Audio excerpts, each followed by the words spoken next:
श्री राम समर्थ। फरवरी 22। निर्हेतु कर्म में भगवान। सचमुच हमें आज अपना अंतरंग पहचानने की आवश्यकता है। सत्कर्म हो या दुष्कर्म हो, उसके हेतु पर सब कुछ निर्भर होता है। बहुत पुण्य कर्म किए और मन में कुछ हेतु या कुछ वासना का त्याग किया, फिर भी जब तक मन राम के पास नहीं होगा तब तक राम की प्राप्ति असंभव है। मन में भगवत प्राप्ति के लिए लगन, तड़पन होगी, तभी उसका कुछ उपयोग होगा। निर्हेतुक निष्प्रयोजन कर्म में भगवान बसते हैं, इसलिए हमारे कर्म निष्प्रयोजन हो। वस्तुतः जितने परिश्रम गृहस्थ को अपनी गृहस्थी के लिए करने पड़ते हैं, उतने परिश्रम साधक या पारमार्थिक को नहीं करने पड़ते। गृहस्थी के लिए जितने परिश्रम किए जाते हैं, उससे आधे भी भगवान के लिए किए जाए तो बहुत लाभ होगा। जिस स्थिति में भगवान ने हमें रखा है, उस स्थिति में भगवान को पहचानना सहज संभव है, लेकिन हम विषय की ओर दृष्टि रखकर कर्म करते हैं और भगवत प्राप्ति नहीं होती, इसलिए दुखी होते हैं। इसके लिए क्या कहे? दानवों ने भगवान के लिए तपस्या की और समर्थ रामदास स्वामी जी ने भी की। दानवों ने सहेतुक तपस्या की, फलतः उन्हें विषय वासना का लाभ हुआ, किंतु भगवत प्राप्ति नहीं हुई।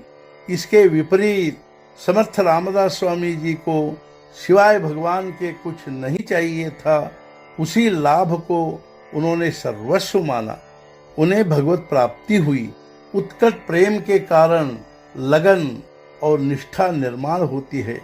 भगवान को देखकर हमारी यह भावना होनी चाहिए, ऐसी वृत्ति प्रबल होनी चाहिए कि भगवान मिल गए, अब मुझे कुछ नहीं चाहिए, अब मेरी किसी भी बात की अभिलाषा नहीं है।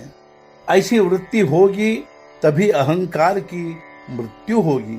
भगवान ने तो अपना हाथ आगे बढ़ाया ही है, हमारा ही हाथ उनके पास नहीं पहुंच रहा है।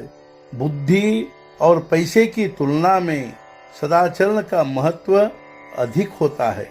सदाचार, भगवान के प्रति निष्ठा और गृहस्थी की वर्तमान स्थिति में संतोष की वृत्ति होगी तो गृहस्थी का सुख मिलता है। सुख कहीं बाहर से नहीं आता, वह तो अपनी वृत्ति में ही होता है। मैं भगवान का हूँ और सब लोग भी भगवान के हैं, अतः यदि हम भगवान से प्रेम करेंगे तो पूरी दुनिया से प्रेम होगा। भगवान का प्रसाद हम ग्रहण करते हैं, तब प्रसाद में, लड्डू में यदि कोई कड़वा बादाम आ जाता है तो भी हम वह खा लेते हैं।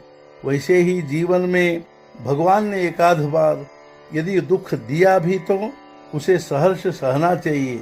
दुख क्यों भुगतना पड़ रहा है, इसकी चिकित्सा न करते हुए नामस्मरण में खंड नहीं होना चाहिए। नामस्मरण के सिवाय और किसी से भी अंतःकरण शुद्ध नहीं होगा।